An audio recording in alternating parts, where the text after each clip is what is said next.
How's it going? I'm Marlena, and thanks for wandering by. Welcome back to my channel if you've been here before. If not, welcome. I'm Marlena, and I'm a poet and a tarot reader. Most of my content is centered around the tarot. I like to splash in creative writing, as well as, other random things that I like to talk about, sometimes pop culture references and things like that. So I am excited, as usual, to talk to you about my month gone by. So this is June 2022. And it's my first time doing a month in review video. And I know lots of my buddies and other tarot tubers that I watch do a video like this, and I thought it would be fun to try it out myself. I am now in my second month, or just finished my second month of my channel. So I'm really, proud of that I started this, launched this, and have, really kept it going. And it's been a lot of fun and a source of joy for me over the last 2 months. So I have my journal here because this kind of gives me the roadmap to let you know what my month was like. Now, I know some other folks like to toss in memories and TV and movies and a bunch of other stuff that they, talk about for their month in review. And for now, I'm just going to kind of talk about my tarot and oracle practices and give you like a review, highlights from that. And then maybe as I go along and get more fancy with being able to put up pictures of things and whatever inserts, then maybe I'll, talk about some other things that have gone on that I've been up to and reading and watching and doing. But for now, we'll just stick to tarot and oracle, and my journal really, like I said, gives me the roadmap, gives us the roadmap to show that to you. And so you'll get to peek in to see what this is like. So I'll show you my journal setup. So this is my June journal, which I love. This color scheme is, something I really enjoyed. But yeah, this is kind of how I set up my front page of my journal. I'm not fancy, and I'm not really like very artistic in that way. So it just sort of is mostly like a place where I write and keep my record of my tarot readings. Not all of them, but important ones. So June 2022, I did a year ahead reading at the new year. And so each month I'm sorry about that. It's getting ready. I'm filming this at the beginning of July to wrap up June, and it's fireworks because it's getting ready to be the holiday weekend for the 4th, and my dog goes nuts. I don't know about you guys, but I'm just not a big fan of fireworks. I hate them, actually.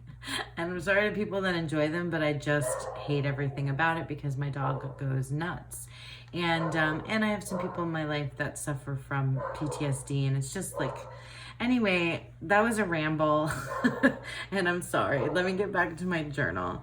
So if you hear the dog barking, I don't want to have to keep stopping and starting this video until he stops barking. If it continues, I might have to. Okay, let's power through and see how we do.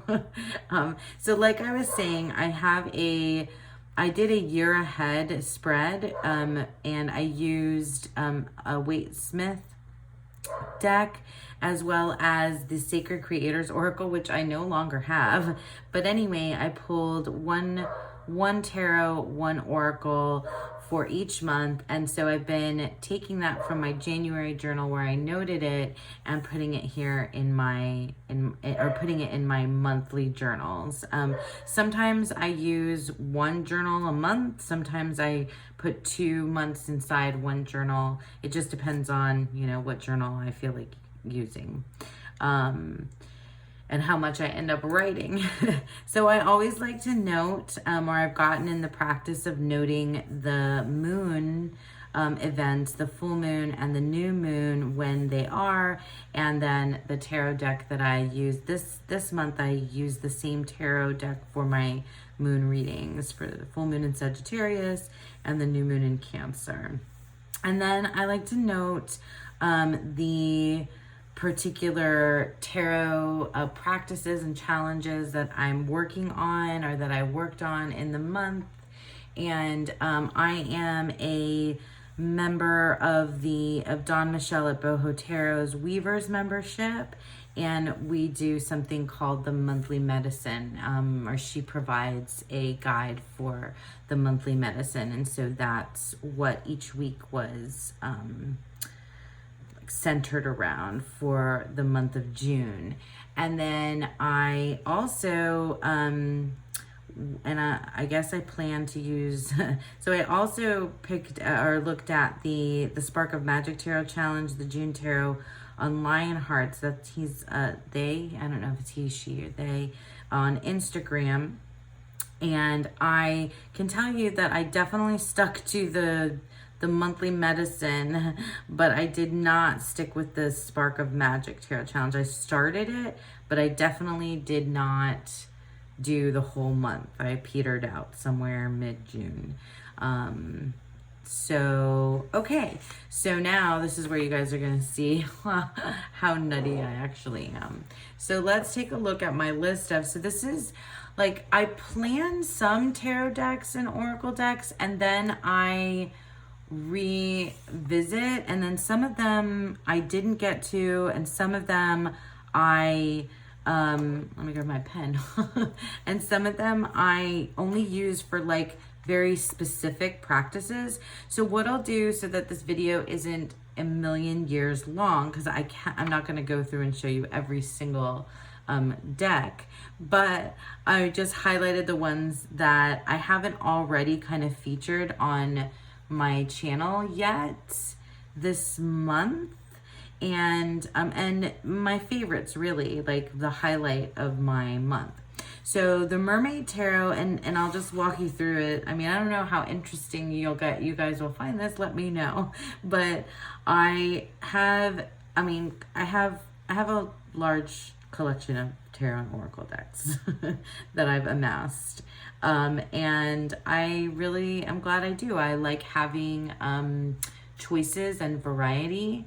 And yeah, I really enjoy it, to have different things to choose from. Okay, so the tarot decks, I just started noting, like, as I was using them, and some I had written down that I was planning to use. So the Mermaid Tarot I definitely used for all different kinds of stuff. The Thoth Tarot, so I made a commitment for this whole year of 2022 to pull a Thoth card every single day, and so far I have definitely stuck to that. And you know what, I guess I could show you my Thoth. This is my Thoth journal that I've been using. So I have been every month just noting and pulling a card every single day, and then I do have notes on like the days, more about the particular card, and if it, maybe some notes about what I'm learning about it, some notes about what it means to me, and yeah, so I've been really solidly good about that practice, and it's been really, really wonderful for me. So I definitely have, kept I also note the moons in here. And then, so here's June. And I'm filming this, beginning of July to kind of review June. But yeah, I've definitely kept up with my Thoth. I think I have some notes in the back that I started keeping. Yeah, I started taking notes of astrology, and the keywords. I'm knocking things over. And the keywords and things like that. So I've been adding some notes and things as part of my Thoth study. sorry, my shadow, because I'm reaching over things. So yeah, so that's my Thoth daily. And then like down here, so because the Sun and Moon Tarot and the Outgrow Yourself Tarot are Thoth inspired, Thoth based decks. So I usually pull my Thoth, and I use my greenie mostly, but I also swap out sometimes for other Thoth inspired decks, just for variety and flavor, to kind of just switch things up for myself in case I feel like I'm, I don't know, like I need something different, maybe. So yeah, so these are the tarot decks that I used. So the Mermaid Tarot, the Hardy Tarot, I'll show you more and talk about them. Stolen Child Tarot, Shakespeare Oracle, the Yonasa Yaos is what I used for my moon readings, the Gentle Tarot, Tarot of the She, I did a summer solstice spread using that deck. So I told you about these, the Aquarian Tarot, I know I used that. Most of these up here I used for the monthly medicine, and the Aquarian Tarot I used for like kind of like my daily tarot in the morning, tarot in the evening type spreads. And then I did I had a couple that I pulled out that I thought I would use and then I didn't, the Muse Tarot and the Tarot of the Abyss. And then Tarot of the Light and the Hayworth Tarot, I did an Insomnia Tarot spread that I used these two decks, and I think I also used the Tarot of the Light some other times in the month just for like, I don't know, maybe 3-card pulls, things like that. And yeah, so that's my tarot decks. And then I pair, so my oracle decks I used for different purposes. Some of them I use alongside the tarot and paired with the tarot, like this one. Well, let's see. The When My Soul Whispered Oracle deck, the Visionary I Ching cards, like these 4 I've used alongside the tarot. These 2, the Tao box and the Kuan Yin Oracle, are part of my like daily meditative practices. Or it's not daily, it's like whenever I can, when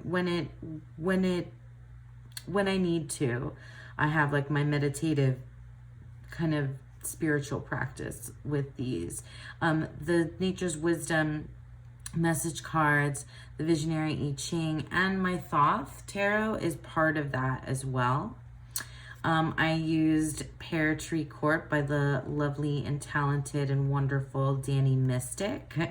And I just got that this month in the month of June. So I was like so stoked about it, and had to use it like immediately. The Poesis Oracle I used with tarot, the Oracle of Echoes I used with tarot, and then the Wisdom of the Shadow and the Wisdom of the Divine, I did a couple of readings with them, and then I used the Wisdom of the Divine Feminine with that Insomnia tarot spread. So yeah, so that is my list, and then everything else is just my, my actual readings, which I won't share because that is, kind of personal stuff. So yeah, so let me kind of dive in and show you the decks and talk a little bit about them and their pairings, and how I felt about them this month. So we'll first talk about the Hardy Tarot, which is, I believe, also a Thoth-based or Thoth-inspired deck. And this deck, I really enjoyed it. I definitely see both the RWS as well as the, gosh, it keeps catching the light. I'm sorry about that, guys. I definitely see the kind of a melding of the two, of the Waite Smith, as well as the Queens are my favorite in this deck. I really love them. I think I really love all the court cards. But I used this deck as part of my monthly medicine. And it was probably, yeah, it was my favorite of all the decks that I used for monthly medicine. Yeah, that Queen of Swords is definitely my favorite.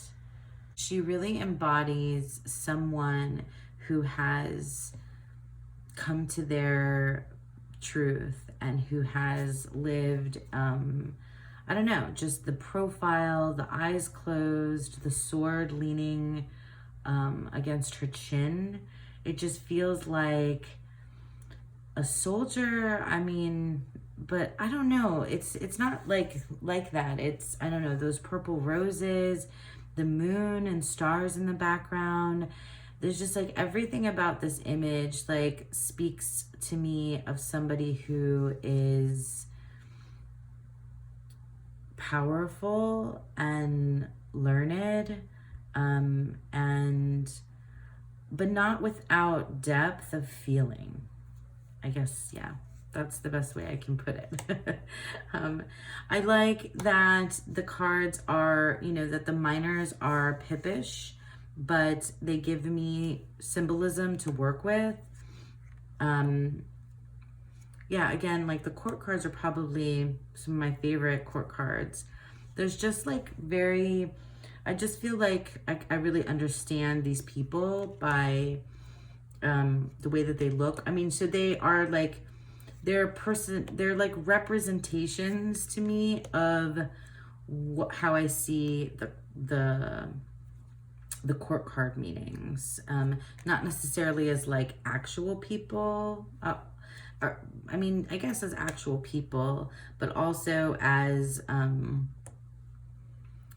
you know, archetypes. That's what they are. I love that hissing cat there, the Queen of Wands.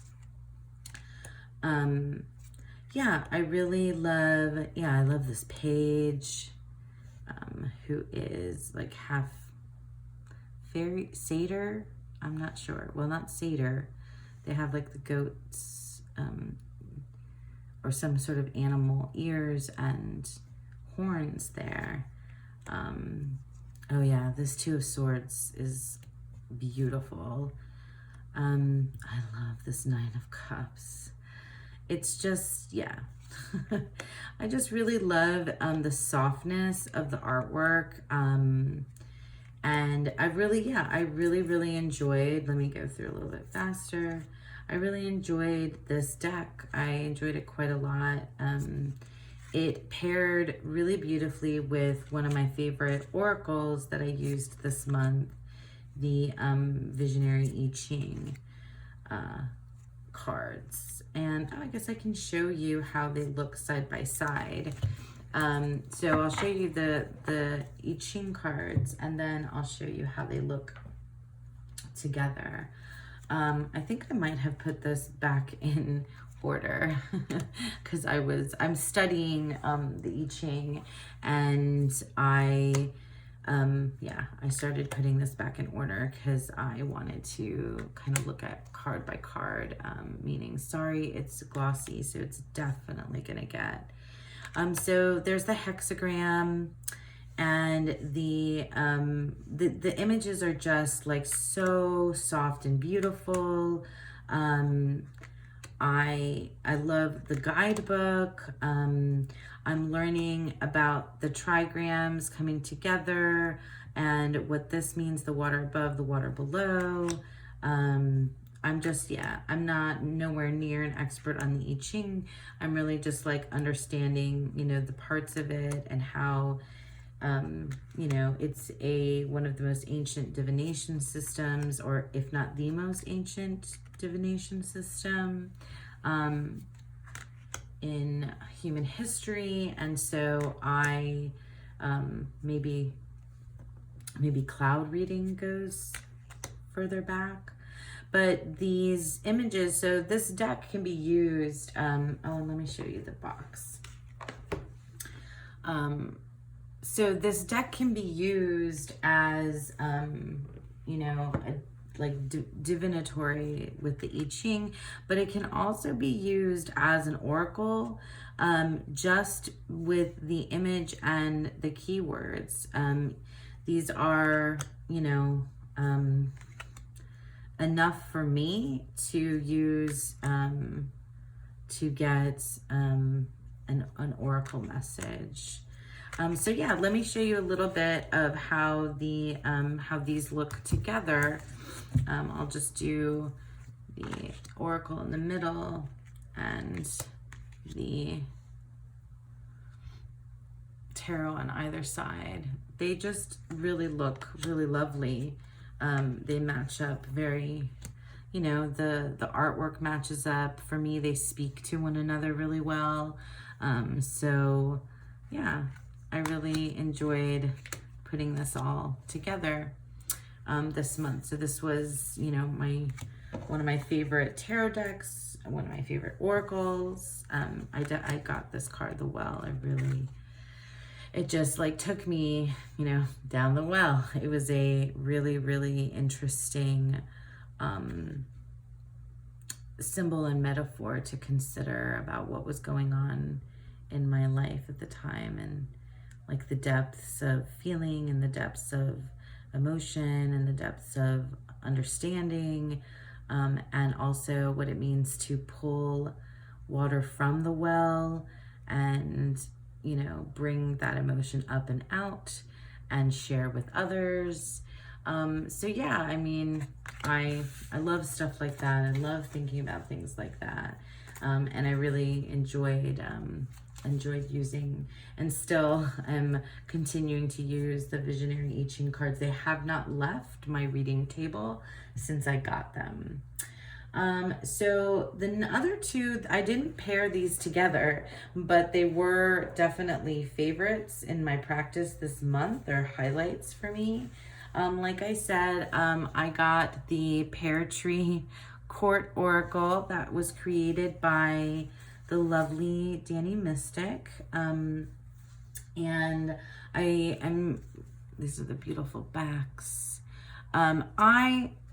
This is my absolute favorite way to read Oracle. I love a one keyword Oracle card with an image that speaks to the keyword, but also, you know, is just interesting on its own.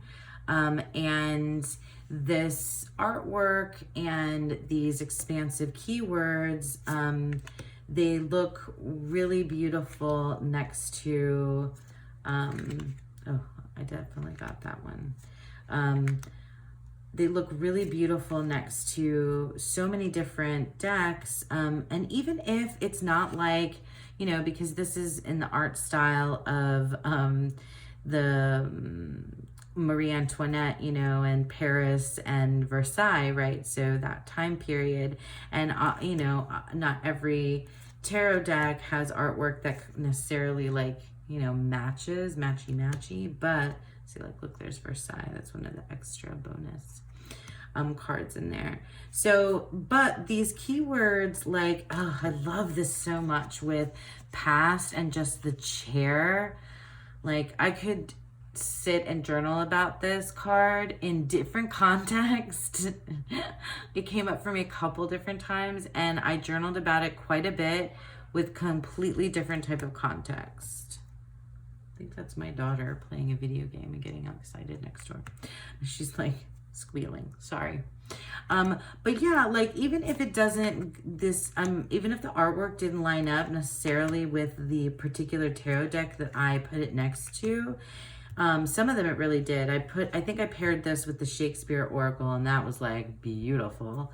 But some of the others, and I used it by itself too, just to pull, you know, a few cards, maybe one or two, just to like get some like words that made me, you know, like timing, gratitude, adventure, you know, like all of these words are so carefully and thoughtfully put together that it's just like you can go so many different places with them. The writer in me just really, I have so many ideas of how else I want to use this. This deck is so versatile for me. I mean, aside from being, oh, look at that grief card. That's, love it. Love it, Danny. Love it, Danny. She's so good. So yeah, oh, there's Marie Antoinette. That's the other extra card. And like, you know, I mean, the excess and the everything that you can go in with the, you know, with her history, and also like an archetype of that kind of a ruler, right? Pursuit, like this is just like melancholy. These words are, yeah, awesome. And I can't wait to continue using it for different, you know, for my readings, but also I know that this is going to be a deck that I will use for creative writing projects and things like that, just because of these words are just really, really cool. And really, they're just really great places to start. They're just expansive. I can't gush enough about it. So yeah, I really enjoyed the Pear Tree Court. And also I used this month, and this is the deck that I mainly used when I started the Spark of Magic Tarot Challenge that kind of ended up petering out for me. But I used the Mermaid Tarot, and I literally bought this deck last year in the fall, and I was like, well, I'm going to use it next summer because I wanted to wait to use the Mermaid Tarot. Even though I live in a place where it's kind of hot all year long and we don't really have seasons, I could have used the Mermaid Tarot anytime, but you know, summer is summer, and so I wanted to use the Mermaid Tarot either in June or July, and I ended up using it in June. And like the guidebook, I mean, the guidebook's meh. The guidebook's okay. I really like, I read like all the introductory material, and I used it sometimes with the cards. Oh, I'm like not showing it at all. Sorry. I used it sometimes with the cards, but I didn't really, I don't know. It was okay, you know, it wasn't like it's not my favorite. It's, I mean, beautiful, this, you know, it's a Llewellyn deck, so you get the big, you know, big guidebook, full glossy, you know, depiction of the cards in the full page, and you get, you know, a nice write-up for the card, the description of it, the upright meaning and the reverse meaning. But, you know, I kind of just, it's not my favorite compared to some other Llewellyn, you know, kits that I have. So let me grab the deck, and I did edge this one. I did, yeah. I did it in like an aqua color to match the backs. I really, really like this deck. I have a lot of the Llewellyn sets, and I'm a big fan. I love the setup of them. Sorry, I'm like flipping cards around. I love the setup of them. I love this particular, you know, tarot creator and artist's artwork. I love the way that the mermaids are, each suit has a like mermaids of the Arctic and river mermaids for the pentacles, like and ocean mermaids for the cups, and the, you know, the majors are really cool too. It's really like, I mean, it's not traditional. Well, some of them look more like, you know, it's like traditional Waite Smith image, but it's a mermaid with swords in the back instead. I don't know why that's funny. I'm so sorry. It is kind of just, I don't know. I have a morbid sense of humor, I guess. So it's a mermaid instead of a person, right? But some of them, you know, kind of go their own way. Like look at the strength card with the humpback whale, I believe. And, you know, 3 of Wands, like that's not typical. So it was, like this Knight of Pentacles is interesting because they have the book and they seem to be writing. And it's like, you know, it was really cool. I enjoyed it. It wasn't, you know, it was easy to read. It has like a story.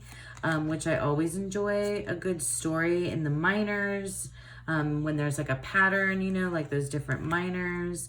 I'm like, oh, that's just, you know, really like emotive. And yeah, I really liked using it. I felt I enjoyed it very much. I thought it spoke to me. It was clear. It worked very well for I love that Hierophant. That's maybe one of my favorite Hierophants ever. I think it was fun to have, you know, a themed deck for the month of June because we were swimming a lot, and we've been swimming a lot this month, and we, you know, it just feels, I like mermaids. So, and it was, you know, it wasn't anything like super like profound or spiritual, I guess I would say. It was just like really, it was just good. It was just a, you know, really good clear readings for things that I had going on in my day-to-day, and answered those spark of magic type of tarot challenge readings really well. It was, you know, easy to pull out the metaphor, the story. And I really liked it. I like this deck. It's going to definitely stick and stay with me. Alrighty, so, oh, one more fun thing to show you, and I don't think I even listed this deck in my journal. So this is the Morgan Greer Tarot in a Tin. And I have a few of the tarot in a tins, and I love them because I love to take them with me in my bag. But I have gotten to the habit and of a practice where I put one of these out.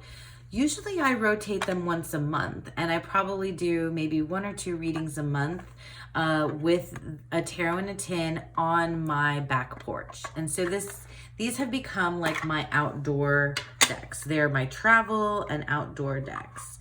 And so this little guy is my Morgan Greer Tarot in a Tin, and I edged it in blue Sharpie, and it still bleeds. I think I wiped it. I've wiped it so many times.